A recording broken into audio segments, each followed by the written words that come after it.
open it up for a few questions. Go ahead. Yeah, the Crossroads weekend here, it's always an exciting game, especially taking our guys into Bankers Life. It's a great venue. The environment is almost a tournament feel, and Butler brings all the good qualities that they've had in their program over the last 15 to 20 years. Laval's doing a great job with their group. They're a really tough-minded group. They're connected defensively, very good. Offensively, they really shoot the ball.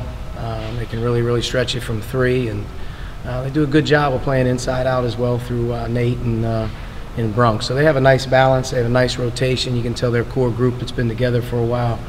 They got chemistry. So we expect, obviously, a heck of an opponent to be ready to play. And from our standpoint, we've had a good week and got to keep preparing here today before we get there tomorrow. But we're excited to play. Okay, we'll start with Mike, Zach, and Amy. It's just coming out of finals week. Everybody eligible, everybody healthy. Where's the team out coming out of this? Well, first, finals aren't. We have some guys finishing up here today. Some guys finished up middle of the week, so we'll wait to see. But all indications are things went really well for the kids, and this has been one of the rare finals weeks where our coaching staff's been pretty pleased with our practices. Typically this is a very tough week to sort of balance that. You have one or two guys just not there mentally. They're fatigued, they're tired, and we had give them an extra day off in the middle, practice late last night, so we can give them almost a day and a half. But we've had good work, and I think we're continuing to get better. We've had our full allotment of guys pretty much available now for a good 2.5 to 3 weeks, which is helping our team become better overall. We just have more guys out there in practice, starting to get their feet under them a little bit more, and so that's been good. Practice has been a good week.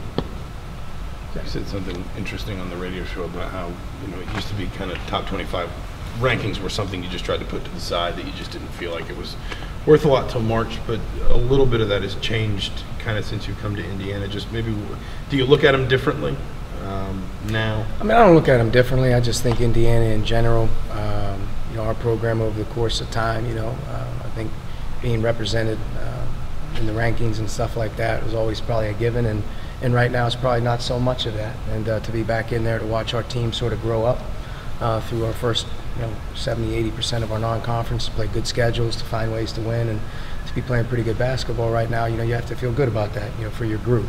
Long term and whatnot, obviously you would love to reestablish the ability to sort of take that for granted, because that's what Indy has been so long. But I think it's good for this team.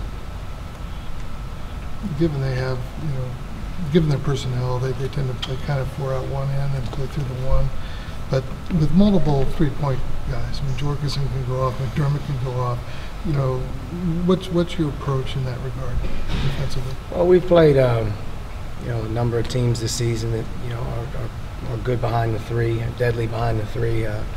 Butler's team is drastically different when they make them versus when they don't make them. So clearly I think they depend on using their skill level to make those shots, and they get good ones too. And without question, McDermott's a game changer.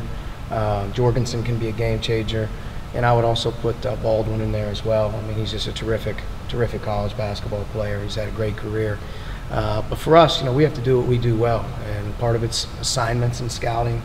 Part of it's understanding, who you're guarding and in what situations you have to really be dialed in. And, the other thing is to always be great offensively where you're not turning it over. Transition is where threes usually happen. So we have to be good on offense, can't turn it over. That helps. And then be organized in the half court. I think Louisville took us, I don't know how many threes they took over the course of that game, but, clearly we did a good enough job in the Louisville game to take away some of the inside looks where some of the shots end up being challenged at the end of the clock. So you hopefully can do that as well. But make no mistake, guarding the three is priority one in this game. Okay. Pete from Dustin and Stu. Race Thompson was the guy you mentioned, I think, in your radio shows, being back in the flow. Or is he ready to? Where is he at right now? No, it's been a slow process. He's still in what they would consider concussion protocol, and he's going through his gradual plan of getting the recommendations and the treatments and whatnot from the docs. He's being around a little bit more. He's starting to come to practice a little bit more, but he's nowhere near ready to start to re-engage in any basketball type of form. He's had a difficult time coming back from it. We're hopeful that obviously as the weeks go by and he continues to get better and better, then we can sort of see where we go with it. But right now he's still on a time to be determined deal, and we're just hopeful that Race can continue to start to be around us more and be more involved with what's going on, because it's taken him some time. Now that school's over, and he's got a little bit more time on his hands, hopefully we can spend a little bit more time, with him in the meetings and whatnot. But he's still slow and day to day. How much have you had the chance to scout Jordan Tucker, and how do you think he's going to change the dynamic of what they do? Jordan's a guy that we saw just from a high school perspective in AAU basketball quite a bit. He's got great size, great talent on the perimeter and range. He'll add another weapon offensively for those guys on the perimeter. Whether they use him as a wing or a guard, I'm not real sure how they'll phase him in, but they have a pretty distinct lineup right now with what they're doing with their rotation. Making them a little bit deeper at the break here will be something I think they'll probably look for as they get him acclimated into Big East play. But on the report, so to speak, he's just, to me, is another really good offensive player. You're obviously familiar with Jordan Tucker's playing style, but just, I guess, as a follow-up to that, how difficult is it to kind of scout for a guy like that when you don't really, he's obviously making his debut and you don't know what kind of role he could have? Yeah, I mean, you just have to pretty much go on what they're doing right now and concentrate on that. And when he's in the game, you understand you're dealing with a guy that, can score the ball. He's a three-point shooter. He's more of a guard than he is anything. So, you kind of just do it as a personnel-related thing.